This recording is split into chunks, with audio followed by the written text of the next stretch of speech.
العلم هو النور الهادي والمفتاح لكل الخير من يريد الله به خيرا. بسم الله الرحمن الرحیم. السلام علیکم ورحمۃ اللہ وبرکاتہ. عزیز طلبہ کرام، گزشتہ صورت ہم نے سورہ رحمان پڑھی تھی اور آج انشاءاللہ سورہ واقعہ کا آغاز کریں گے.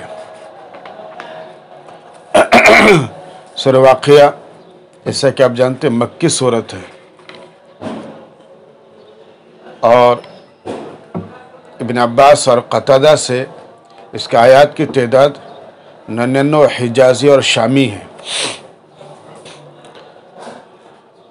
یہ آیات شروع کی آیات بہرحال قیامت سے متعلق اشارہ کر رہی ہے. بسم اللہ الرحمن الرحیم. اذا وقعت الواقعہ لیس لوقعتها کاذبہ خافضۃ رافعہ اذا رجت الارض رجا وبست الجبال بسا. اس میں دیکھیے کہ اذا وقعت الواقعہ، واقعہ قیامت کے متعدد ناموں میں سے ایک ہے اور قیامت کو واقعہ اس لیے کہتے ہیں کہ وہ لا محالہ واقع ہوگی. تو اذا وقعت الواقعہ میں حرف لفظ اذا، اس میں چند وجوہ ہیں. ان میں سے بعض یہ کہتے ہیں کہ اذا ظرف محض کے لیے ہے، اذا ظرف محض کے لیے ہے، یعنی اس میں شرط کے معنی نہیں اور اس کا عامل لیسا ہے. اس کے معنی نفی پر متضمن ہونے کی وجہ سے گویا یہ کہا گیا کہ انتفى التکذیب وقت وقوعها، انتفى التکذیب وقت وقوعها. یا شرطیہ ہے، اس کا جواب محذوف ہے اور تقدیری عبارت یہ ہوگی کہ اذا وقعت الواقعۃ کان کیت وکیت، اور یہی اس میں عامل ہے.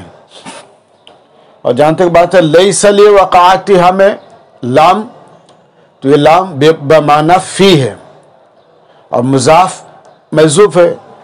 تو تقدیری عبارت اس طرح ہو سکتی ہے کہ لیس نفس کاذبۃ توجد فی وقت وقوعها، لیس نفس کاذبۃ توجد فی وقت وقوعها.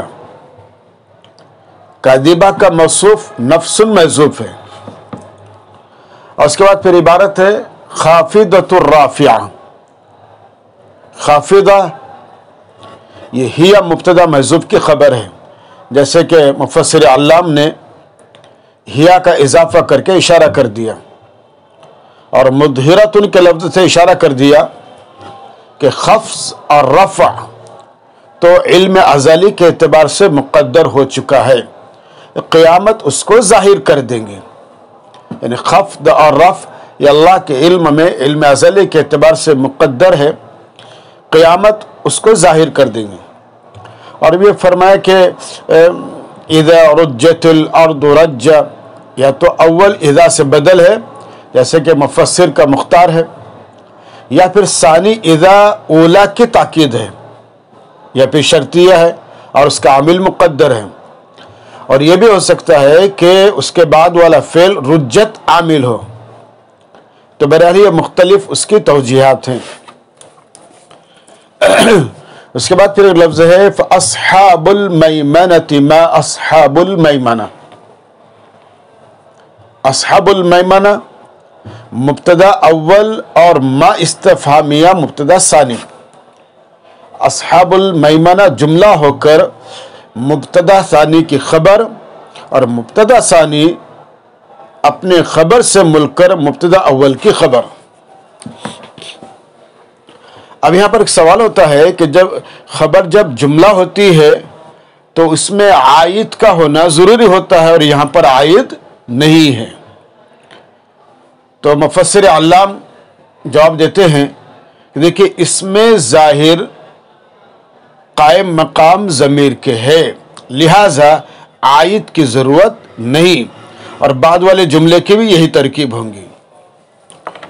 اور اس کے بعد پھر دیکھیے کہ لفظ ما، یہ لفظ ما اگرچہ اس شے کی حقیقت سے سوال کے لیے آتا ہے، یعنی کسی چیز کی حقیقت کو جاننے کے لیے سوال کے لیے آتا ہے، مگر کبھی اس کے ذریعے صفت اور حالت کا سوال بھی مطلوب ہوتا ہے. جیسے کوئی یہ کہے کہ ما زید فیقال عالم او طبیب، کہ زید کیا ہے، تو اب زید کی صفت بتائی جا رہے عالم ہے، طبیب وغیرہ وغیرہ. تو یہ 2-3 چیزیں تھیں اس کے اندر.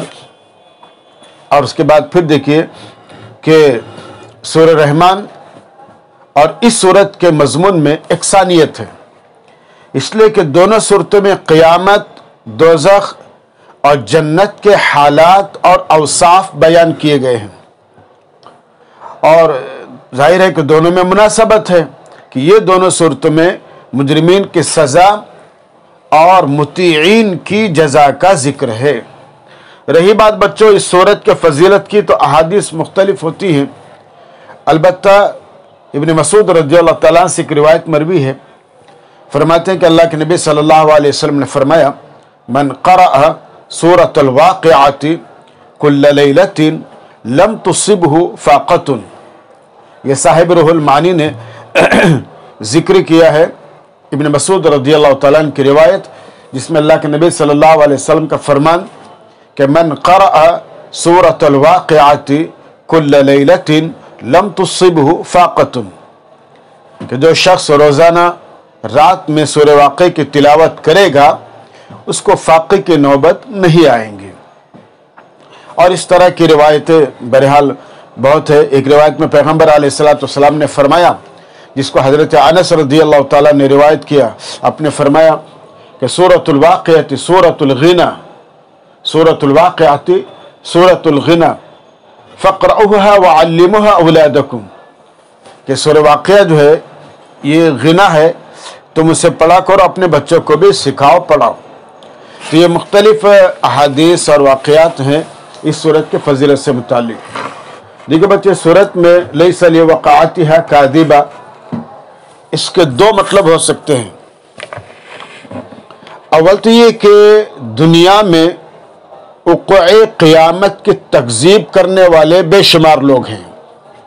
دنیا میں قیامت کے واقع ہونے کی تکذیب کرنے والے بہت بے شمار لوگ ہیں، لیکن جب قیامت برپا ہوگی اور روز روشن کی طرح سامنے کھڑی ہوگی تو کوئی بھی جاندار متنفس یہ کہنے کی جرأت نہیں کر سکے گا کہ یہ واقعہ پیش نہیں آیا. اس لیے کہ انسان جس چیز کا مشاہدہ کرتا ہے، اپنی کھلی اور سگی آنکھوں سے دیکھتا ہے، تو ظاہر ہے کہ اس کا انکار قطعاً نہیں کر سکتا. اور مفسر علامہ رحمۃ اللہ علیہ نے بھی اسی کو اختیار کیا ہے. نمبر 2 یہ کہ اس واقعے کے اس کے قیامت کے وقوع کا ٹل جانا ممکن ہی نہیں ہے. قیامت کے وقوع کا ٹل جانا ممکن ہی نہیں ہے، اور خدا کے سوا اس کو کوئی ٹال بھی نہیں سکتا، لیکن اللہ ٹالیں گے نہیں. بات سمجھ آ گئی آپ کو؟ قیامت کے واقع ہونے کو اللہ کے علاوہ کوئی ٹال نہیں سکتا، اور اللہ اس کو ٹالیں گے نہیں. تو لازماً یہ سمجھ میں آتی ہے بات کہ قیامت واقع ہوگی، اور یہ اللہ کا وعدہ ہے. اور قرآن کریم کی مختلف صورتوں اور آیات میں مختلف اسالیب کے ذریعے اللہ تعالیٰ نے اس حقیقت اور اس امر واقع کی طرف اشارہ بھی فرمایا ہے. پھر قیامت کی حالت کو بتلاتے ہوئے فرماتے ہیں خافضۃ الرافعہ. اس کا ایک مطلب تو یہ ہے کہ وہ سب کو الٹ پلٹ اور تہوبالا کر کے رکھ دیں گی، یعنی قیامت سب کو الٹ پلٹ اوپر نیچے زیر و بم کر کے رکھ دیں گی۔ اور دوسرا مطلب یہ بھی ہو سکتا ہے بچوں کہ وہ اٹھانے والی اور گرانے والی ہوں گی، کہ وہ اٹھانے والی اور گرانے والی ہوں گی۔ مطلب یہ کہ دنیا میں جو بلند مرتبہ اور عالی مقام سمجھے جاتے ہیں وہ قیامت کے روز ذلیل و خوار بھی ہوں گے۔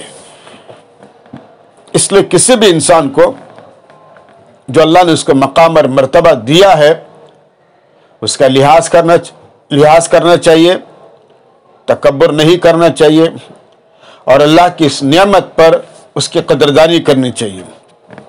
اور دنیا میں جو لوگ حقیر اور بے حیثیت سمجھے جاتے ہیں وہ عالی مقام اور سرخرو ہوں گے، یعنی قیامت کے روز عزت اور ذلت کا فیصلہ بنیادی طور پر اللہ تعالیٰ فرمائیں گے کہ جو دنیا میں بڑی عزت والے بنے پھرتے تھے وہ ظاہر ہے کہ ممکن ہے کل قیامت کے دن اللہ کے سامنے ذلیل ہوں گے، اور جو ذلیل سمجھے جاتے تھے دنیا میں وہ اللہ کی نگاہ میں اور کل قیامت کے دن اللہ کے پاس باعزت تصور کیے جائیں گے، دیکھے جائیں گے۔ اور قرآن کریم کے مختلف آیات اس کی طرف مشیر بھی ہیں۔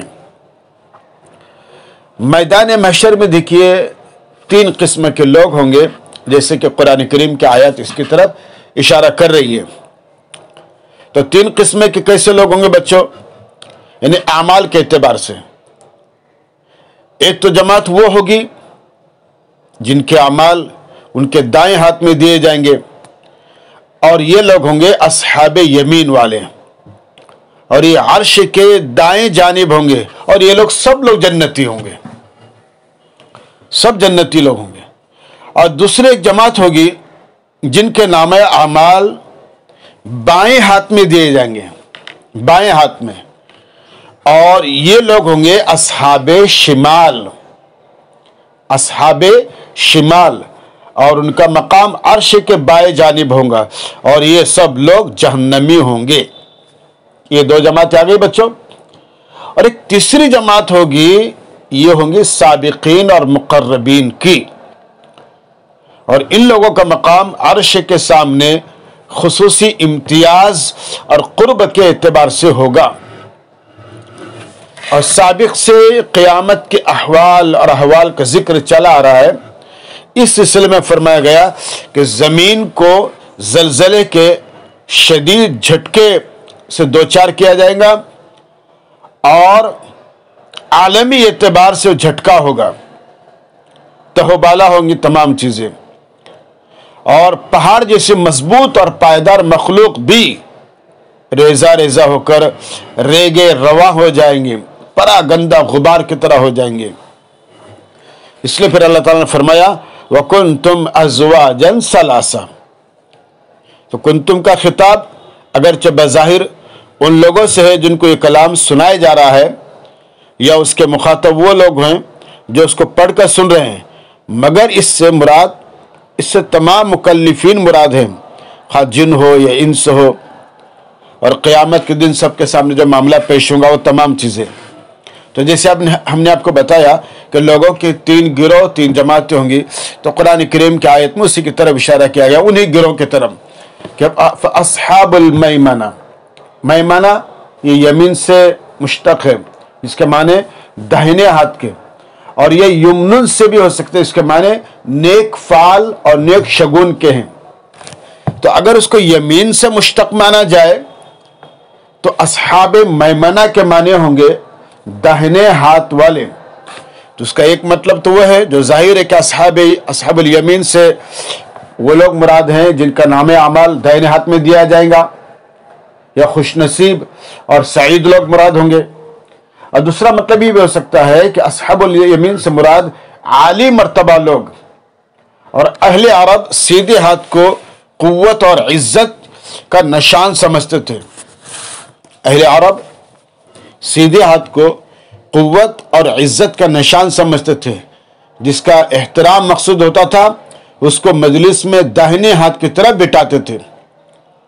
اگر عرب کسی کے متعلق عزت و احترام کا کلمہ کہنا چاہتے تو یہ کہتے تھے فلان منی بالیمین، فلان منی بالیمین. یہ عرب کا دستور تھا کہ جس کو وہ عزت دینا چاہتے تھے، مقام مرتبہ دینا چاہتے تھے، تو اس کو اپنے داہنے طرف بٹھاتے تھے. تو یہ بھی تعبیر قرآن کریم کی کہ قرآن نے عربوں کے مزاج کو سامنے رکھ کر ان کے تعبیر کے اعتبار سے تعبیر فرمائی. اور دوسرا ہے بچوں اصحاب الشمال، اصحاب المشأمہ. اس آیت میں لفظ مشأمہ جو ہے استعمال ہوا ہے، یہ شؤمن سے ہے، شؤمن سے، جس کا معنی بدبختی، نحوست اور بدفعلی کے ہیں.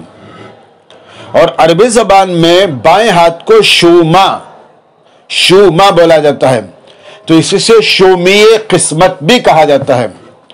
اور شومی قسمت کے معنی کیا ہے؟ بد قسمت لوگ، بدبخت لوگ. تو اصحاب مشأمہ جو ہے یہ بدبخت لوگ ہوں گے جو اللہ تعالیٰ کے یہاں ذلت سے دوچار ہوں گے اور دربار الہی میں بھی وہ بائیں طرف کھڑے ہوئے ہوں گے، اس لیے ان کو اصحاب مشأمہ کہا جاتا ہے. یہ دو ہوگا بچوں. اور تیسرا جیسے ہم نے بتایا کہ والسابقون السابقون. امام احمد نے حضرت صدیقہ عائشہ صدیقہ رضی اللہ تعالیٰ عنہ سے روایت کی ہے کہ رسول اکرم صلی اللہ علیہ وسلم سے سوال کیا گیا کہ کیا کہ تم جانتے ہو کہ قیامت کے روز ذل اللہ کی طرف، ان اللہ کے سائے کی طرف سبقت کرنے والے کون لوگ ہوں گے؟ صحابہ اکرام نے عرض کیا اللہ اس کا رسول زیادہ جانتا ہے کون لوگ ہوں گے. آپ صلی اللہ علیہ وسلم فرمایا یہ وہ لوگ ہوں گے جب ان کو حق کی طرف دعوت دی جائے، جب ان کو حق کی طرف دعوت دی جائے تو اس کو قبول کر لیں، اور جب ان سے حق مانگا جائے تو ادا کر دیں، اور لوگوں کے معاملات میں فیصلہ کریں جو اپنے حق میں کرتے ہیں. اس لیے کہ ہر انسان اپنے لیے خیر اور بھلائی چاہتا ہے. تو جیسے ہر انسان اپنے لیے خیر اور بھلائی چاہتا ہے، ایسے ہی وہ دوسروں کے لیے بھی خیر اور بھلائی چاہے اور اس کے مطابق کام کرے. اور اس کے بعد پھر اللہ تعالیٰ فرما رہے ہیں کہ ثلۃ من الاولین وقلیل من الآخرین. ثلۃ ثا کے ضمے کے ساتھ چھوٹی سی جماعت کے لیے کہتے ہیں. اور علامہ زمخشری رحمۃ اللہ نے فرمایا کہ بڑی جماعت، ثلۃ بڑی جماعت. اور صاحب روح المعانی یہاں اولین آخرین سے وہی مراد لیتے ہیں. اور اولین اور آخرین کے مصداق کی تعین میں مفسرین کا اختلاف ہے. ایک جماعت کا خیال ہے کہ آدم علیہ السلام کے وقت سے نبی پاک صلی اللہ علیہ وسلم کی بعثت تک جتنی امتیں گزری ہیں وہ اولین ہیں. ایک جماعت کا خیال ہے کہ آدم علیہ السلام کے وقت سے لے کر نبی پاک صلی اللہ علیہ وسلم کی بعثت تک جتنی جماعتیں امتیں گزر چکی ہیں وہ سب اولین میں ہیں.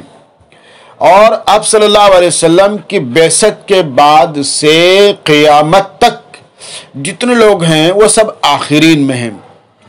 تو اس اعتبار سے آیت کا مطلب یہ ہوگا کہ بعثت محمدی صلی اللہ علیہ وسلم سے پہلے ہزارہ برس کے دوران جتنے انسان گزرے ہیں ان کے سابقین کی تعداد زیادہ ہوگی. اور آپ صلی اللہ علیہ وسلم کی بعثت کے بعد سے قیامت تک آنے والے انسانوں میں جو لوگ سابقین کا مرتبہ پائیں گے ان کی تعداد کم ہوں گی.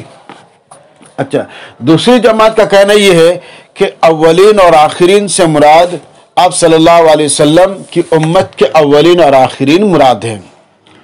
اور یہاں یعنی آپ صلی اللہ علیہ وسلم نے ابتدائی دور کے لوگ آپ صلی اللہ علیہ وسلم نے ابتدائی دور کے لوگ اولین ہیں جن میں سابقین کی تعداد زیادہ ہوں گی، اور بعد کے لوگ آخرین ہیں جن میں سابقین کی تعداد کم ہوں گی. اچھا، اور تیسری جماعت کا کہنا یہ ہے کہ اس سے ہر نبی کی امت کے اولین و آخرین مراد ہے. ہر نبی کی امت کے اولین و آخرین مراد ہیں، یعنی ہر نبی کے ابتدائی پیروں میں سابقین زیادہ ہوں گے اور بعد کے آنے والے لوگوں میں کم ہوں گے.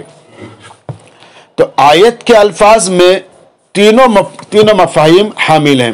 اور بعید نہیں کہ تینوں ہی صحیح ہوں، کیونکہ ان تینوں میں کوئی تضاد نہیں پایا جا رہا ہے۔ اور اس کے بعد پھر قرآن کریم کی آیت کا ٹکڑا ہے یطوف علیہم ولدان مخلدون، اس سے مراد ایسے لڑکے ہیں جو ہمیشہ لڑکے ہی رہیں گے، ان کی عمر ہمیشہ ایک حالت پہ رہیں گی۔